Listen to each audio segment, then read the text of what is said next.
ഗുരുവായൂർ ക്ഷേത്ര നടപ്പന്തൽ വീഡിയോഗ്രാഫിക്ക് നിയന്ത്രണം ഏർപ്പെടുത്തിയ ഹൈക്കോടതി ഉത്തരവിന് വഴിയൊരുക്കിയത് ക്ഷേത്ര പരിസരത്തെ കേക്ക് മുറി വിവാദം. ശ്രീകൃഷ്ണ ചിത്രങ്ങൾ വരച്ച് ശ്രദ്ധേയയായ ജസ്ന സലീം ക്ഷേത്ര പരിസരത്ത് പിറന്നാൾ കേക്ക് മുറിച്ചതുമായി ബന്ധപ്പെട്ട വിഷയം പരിഗണിക്കവെയാണ് കോടതിയുടെ ഇടക്കാല ഉത്തരവ്. നടപ്പന്തലിൽ ദർശനത്തിന് നിൽക്കുന്നവരുമായി ജസ്നയും കൂട്ടരും തട്ടിക്കയറുന്ന ദൃശ്യം പ്രചരിച്ചിരുന്നു. തുടർന്ന് അഹിന്ദുക്കളെ ക്ഷേത്ര പരിസരത്ത് അനുവദിക്കരുതെന്ന ആവശ്യമായ നോർത്ത് പറവൂർ സ്വദേശി PV വേണുഗോപാലാണ് കോടതിയെ സമീപിച്ചത്. ക്ഷേത്ര നടപ്പന്തലും പരിസരവും പിറന്നാൾ കേക്ക് മുറിക്കാനുള്ള സ്ഥലമെന്നല്ലെന്ന് കോടതി വ്യക്തമാക്കി. വിവാഹങ്ങൾക്കും മതപരമായ ചടങ്ങുകൾക്കുമല്ലാതെ ഇവിടെ വീഡിയോ ചിത്രീകരണം പാടില്ല എന്നാണ് justice Anil K. Narendran, PG Ajith Kumar എന്നിവരടങ്ങുന്ന ദേവസ്വം ബെഞ്ച് ഉത്തരവിട്ടത്. സെലിബ്രിറ്റികളെ അനുഗമിക്കുന്ന വ്ളോഗർമാരുടെ വീഡിയോഗ്രാഫിയും അനുവദിക്കരുതെന്ന് കോടതി നിർദ്ദേശിച്ചു.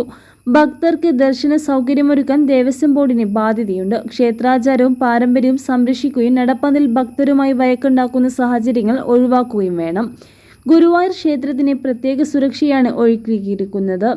ദീപസ്തംഭം പോലെയുള്ളവരുടെ വീഡിയോഗ്രാഫി അനുവദിക്കാനാകില്ല. സ്ത്രീകൾ, കുട്ടികൾ, വയോധികർ, ഭിന്നശേഷിക്കാർ തുടങ്ങിയവർക്ക് ദർശന സൗകര്യമൊരുക്കണമെന്നും അഡ്മിനിസ്ട്രേറ്റീവ് ഇതിനായി പോലീസ് സഹായം തേടാമെന്നും വ്യക്തമാക്കിയ കോടതി ഹർജി വീണ്ടും ഒക്ടോബർ 10 പരിഗണിക്കാൻ മാറ്റി.